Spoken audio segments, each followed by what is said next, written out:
Bangunlah kau yang terhina, bangunlah kau yang lapar, kehendak yang mulia dalam dunia, senantiasa tambah besar.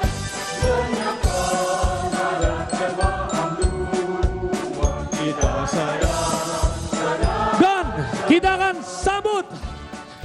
Baru saja kita mendengarkan pidato yang disampaikan oleh Presiden Prabowo Subianto. Tadi ada sejumlah poin-poin yang disampaikan oleh Presiden, yaitu pertama berjanji untuk mengembalikan aset-aset negara untuk rakyat.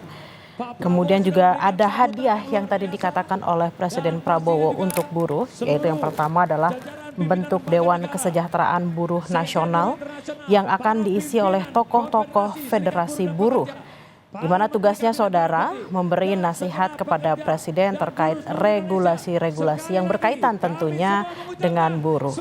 Kemudian hadiah yang kedua akan membentuk satuan tugas PHK dengan tujuan agar buruh tidak di PHK seenaknya, dan apabila itu terjadi negara akan turun tangan. Lalu kemudian tadi Presiden mengatakan akan meloloskan RUU pekerja rumah tangga.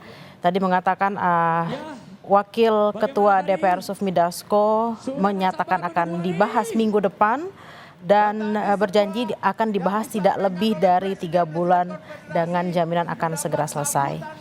Kemudian juga tadi dikatakan akan membahas UU pekerja laut yang tentunya akan segera dibahas untuk melindungi para pekerja-pekerja yang berada di laut. Tadi dikatakan bahwa Presiden mengatakan akan secepat-cepatnya menghapus outsourcing sambil tentunya harus tetap realistis untuk menjaga kepentingan-kepentingan dari investor agar investasi tetap bisa masuk ke Indonesia. Juga tadi mengatakan Presiden akan mengadakan pertemuan di Istana Bogor, akan mempertemukan 150 pimpinan buruh dengan 150 perusahaan untuk kemudian berdiskusi, berdialog apa saja poin-poin yang akan dibahas. Kita akan menunggu pertemuan tersebut. Lalu tadi juga Presiden mengatakan akan menjadikan Marsina sebagai pahlawan nasional dari kaum buruh. Namun dengan catatan asal semua pimpinan buruh sepakat terkait dengan usulan ini. Juga yang terakhir tadi Presiden mengatakan akan mendukung undang-undang perampasan aset. Memang pidato yang disampaikan oleh Presiden Prabowo ini memberikan poin-poin penting. Tadi juga sudah disampaikan oleh para petinggi atau petinggi dari Serikat Buruh. Ada sejumlah tuntutan, ada 6 tuntutan yang disampaikan kepada Presiden pada hari ini, saudara. Dan kemudian Presiden Prabowo juga sudah menyampaikan jawaban dari tuntutan-tuntutan tersebut yang berbentuk hadiah-hadiah untuk para buruh tadi.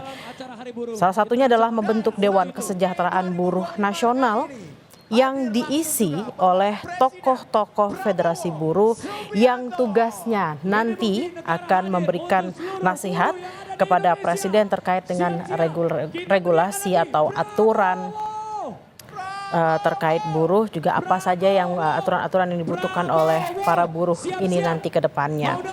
Juga tadi Presiden Prabowo juga menjawab tuntutan soal satuan tugas PHK. Presiden mengatakan akan membentuk satuan tugas PHK, di mana satuan ini berfungsi agar buruh tidak di PHK seenaknya dan negara akan turun tangan apabila hal-hal tersebut terjadi. Lalu kemudian Presiden Prabowo juga mengatakan akan meloloskan RUU Pekerja Rumah Tangga yang tadi juga Presiden mengatakan bahwa Wakil Ketua DPR RI sudah menjamin akan membahas RUU Pekerja Rumah Tangga ini minggu depan. Lalu Presiden tadi mengatakan akan memberikan jaminan bahwa RUU PRT ini akan dibahas paling lama 3 bulan sehingga bisa menjadi undang-undang. Kita akan nantikan terkait dengan RUU Pekerja Rumah Tangga ini. Dan yang terakhir tadi ada tuntutan juga terkait dengan Undang-Undang Pekerja Laut yang juga tadi Presiden mengatakan akan segera dibahas. Undang-undang ini terkait juga dengan pekerja-pekerja atau buruh-buruh di laut, baik itu di